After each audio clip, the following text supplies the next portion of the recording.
मित्रों, ये बहुत पुरानी बात है। आदि गुरु शंकराचार्य से उनके एक शिष्य ने पूछा कि मुझको किस देवी देवता की पूजा करनी चाहिए। तो उन्होंने कहा कि जैसी आपकी प्रकृति है उस हिसाब से अपने देवता का पूजन कर सकते हैं आप, और उसी से आपको सफलता प्राप्त होगी। तो शंकराचार्य जी ने बताया कि सृष्टि के प्रारंभ में जब विक्षोभ हुआ, साम्यावस्था में विक्षोभ हुआ और सृष्टि का प्रारंभ हुआ, तब एक विशाल विराट महतत्व का जन्म हुआ जो अनंत दूरी तक फैला हुआ था, और उसमें अव्यक्त प्रकृति थी। सत्य रज तम तीनों प्रकृतियों के समेत संपूर्ण प्रकृति, मूल प्रकृति और प्रकृति जो व्यक्त थी कभी सृष्टि काल में, वो प्रलय काल में अव्यक्त हो जाती है। वो महतत्व के साथ आकाश बनाती हुई प्रकट होती, अनंत दूरी तक वो महतत्व फैला रहता है, और उसमें ही फिर द्वारा विक्षोभ होकर आगे की सृष्टि होती है। तो वो जो महतत्व है, वहीं से देवी का पूजन, देवी माना है। उस महतत्व को 5 प्रकार से पूजा गया है। पहले उसको गणेश जी के रूप में माना गया है, दूसरा तत्व देवी का है, तीसरा शिव का है, चौथा विष्णु, और पांचवा सूर्य के रूप में भी उनको पूजते हैं।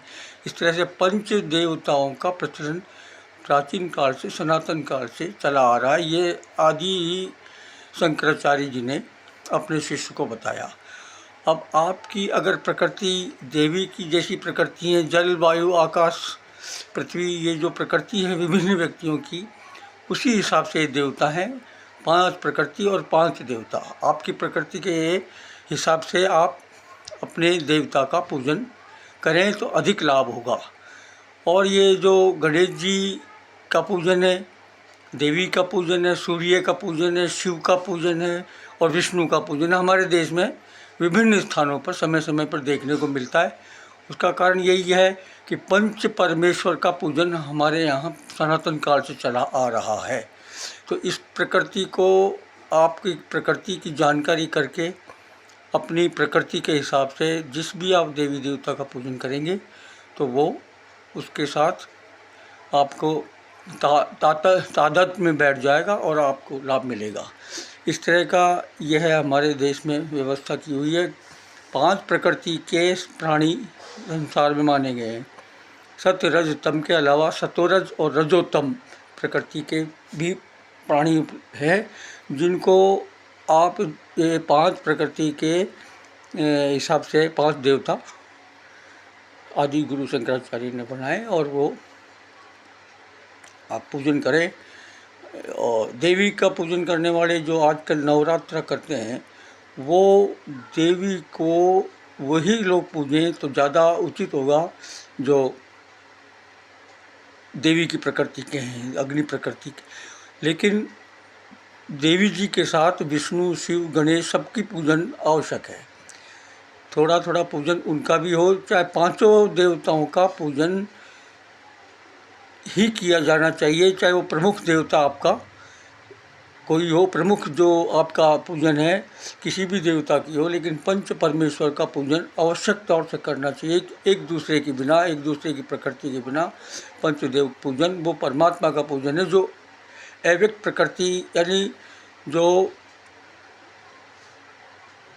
परब्रह्म परमात्मा है, निर्गुण निराकार साकार से भी ऊपर है, उसी को ये 5 भागों में बांटकर और उन तक पहुंचने के लिए 5 सीढ़ियाँ बनाई गई हैं 5 प्रकार के प्राणियों के लिए। इसलिए इस शारदीय नवरात्र पर आज का पहला दिन है। देवी का विभिन्न रूपों में देवी का पूजन होता है। हजारों रूप देवी के हैं, हजारों नाम हैं। सतनाम